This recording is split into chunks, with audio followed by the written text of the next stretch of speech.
Allez, les 5 images du jour. Hier soir, sur C8, carton pour le documentaire événement Jordan Bardella. Incroyable.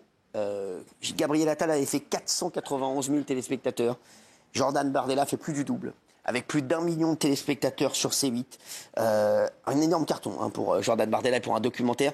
C'est le documentaire qui a le mieux marché, hein, je crois, cette année. Alors, il y en a peut-être un qui va peut-être mieux marcher, il y en aura un mercredi prochain.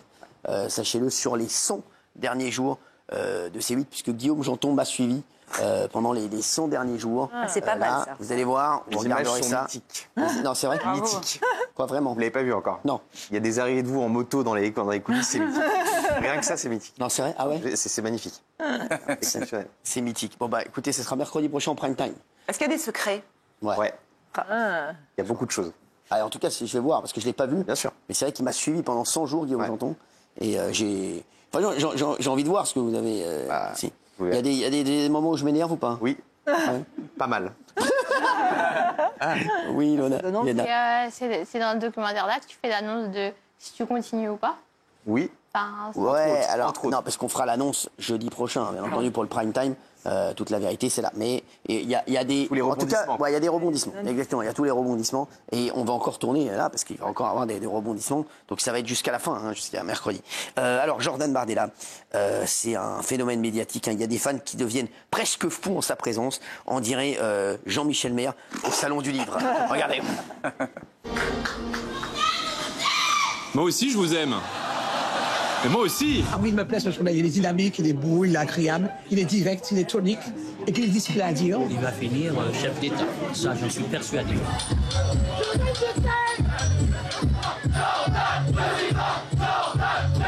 Vive la jeunesse française, vive la République et vive la France.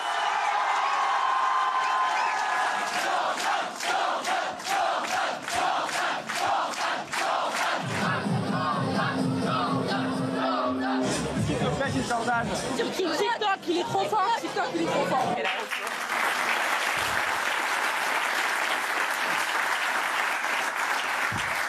Il y a aussi un extrait, c'est mon extrait préféré, moi, du doc. Quand il y a une journaliste de Quotidien qui tente de le presser pour l'interviewer, et là, elle s'est mangée un tacle force 8. Regardez. Vous allez dire quoi? D'abord, j'ai déjà essayé de sortir le micro de la chemise. Je peux vous suivre sinon physiquement. Le problème, c'est de laisser rentrer une émission qui est présentée par un journaliste qui fait des quenelles. Moi, ça me dérange un peu. Ouais. Pas ça terrible, quoi. C'est ma partie républicain, vous savez. C'est bon? Ouais, c'est pas. Merci. Merci, monsieur Bardella. Oh, je veux le revoir. Oh, je veux le revoir. Oh, je veux le revoir. Oh, c'est mythique. Oh, c'est exceptionnel. Oh, je veux le revoir. Oh là, oh, c'est fort. Oh là, j'adore. Oh, c'est mon extrait préféré de télé de cette année. Regardez, c'est incroyable, c'est très drôle. Vous allez dire quoi? D'abord, j'ai déjà essayé de sortir le micro de la chemise. Je peux vous suivre sinon physiquement.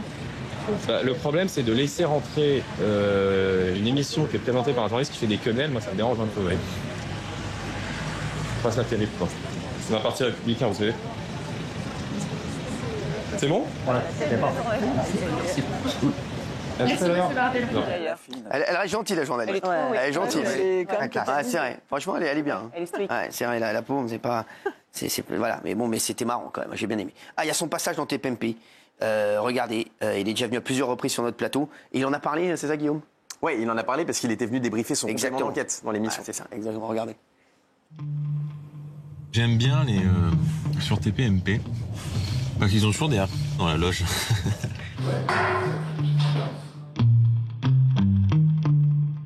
Qu'est-ce qu'elle a raconté à Marc Tabou encore?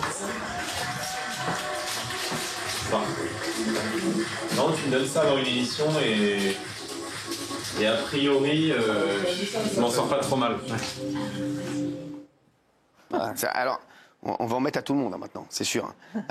Il a parlé de sa relation avec Marine également, regardez. Comment vous travaillez ensemble Très bien.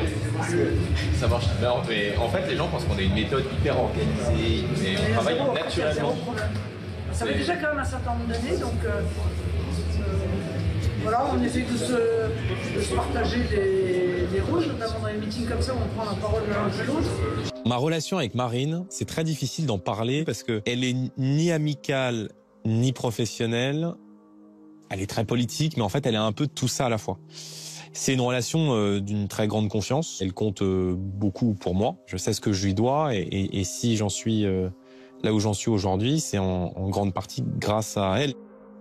Alors ça a cartonné, hein. Comment ça se fait que ça a fait le double de Gabriel Attal? Je pense qu'il y a un phénomène autour de Jordan Bardella. Je pense que c'est une promesse en soi. Et ce qui est fou, et on l'a vu avec le clash avec la journaliste que vous avez diffusé hier, c'est qu'il y a un décalage entre le traitement de certains médias qui le traitent extrêmement mal, comme Quotidien d'ailleurs, qui ne veulent même pas en parler, et l'audience d'hier qui montre quand même une popularité énorme de Jordan Bardella. Et pour info, il y a toute une partie de la presse qui n'a pas voulu parler du documentaire, notamment par exemple le Parisien. On leur a envoyé le documentaire, ils ont dit non, on va pas en parler, parce que c'était pas un documentaire qui le défonçait. Et ça, c'est fou. Je pense que Jordan Bardella, en vrai, le succès, c'est pas le doc, c'est Jordan Bardella. Mais ni ça le défonce, ni c'est géographique, en fait. C'est juste, vous le suivez et voilà, c'est tout. Ouais, non, mais c'est... En fait, dès qu'on fait pas un documentaire à charge, ça devient un documentaire à la gloire d'eux. Alors pas du tout. On montre des gens qui s'en prennent à lui et voilà, exactement. Allez, on va passer. Ah non, alors Jordan Bardella, vous avez vu qu'il s'est passé un truc avec Jordan Bardella.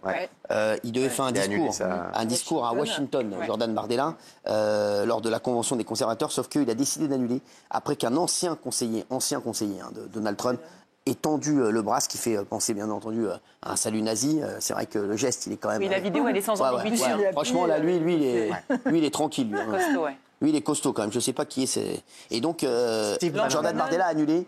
Il a bien fait. Il a bien fait. C'est un ancien conseiller de Donald Trump. Regarde. Très bien. The only way that they win is we retreat, and we're not going to retreat. We're not going to surrender. We're not going to quit. Fight, fight, fight. Amen. Bon, là, il n'y a pas d'ambiguïté. C'est clair. On est d'accord. Steve Bannon, plus qu'ultra conservateur, là, il affiche... Mais Bannon, il fait pas des yaourts, tu l'as Franchement. Il a réagi il y a quelques minutes dans une interview complètement folle où il insulte Jordan Bardella, il le traite de lâche, de pussy en anglais, il l'insulte vraiment de manière très véhémente, et il est complètement fou, c'est-à-dire qu'il s'en prend même, c'est une interview de BFM, il insulte les journalistes de BFM, et je trouve que Jordan Bardella, il a bien réagi, parce que là, c'est vraiment la partie... On l'a, regardez. Elle est folle, l'Italie. If he canceled it over what the mainstream media said about the speech, he didn't listen to the speech. If that's true, he's unworthy to lead France. He's a boy, not a man. Okay, he's a boy, not a man. En fait, je trouve que c'est plutôt un homme plutôt qu'un boy, justement, d'être parti. C'est mieux de se prendre des insultes de Bannon maintenant que de traîner après pendant des années le fait d'avoir fait un discours alors qu'il savait qu'un salut nazi avait été fait. Donc politiquement, rien à dire. Et ce qu'il faut savoir, c'est qu'aux États-Unis, autant en France, tu faites un salut nazi, évidemment, vous pouvez avoir une peine ou en tribunal. Aux États-Unis, pour avoir un drapeau nazi à votre fenêtre chez vous, la liberté d'expression pousse à son paroxysme. Donc vous pouvez faire un salut nazi dans un meeting, personne ne peut rien vous dire. On peut être pas d'accord, mais vous n'avez pas en taule pour ça. On fait ce qu'on veut. Merci Léon Zitrone. Merci Léon. Merci Léon.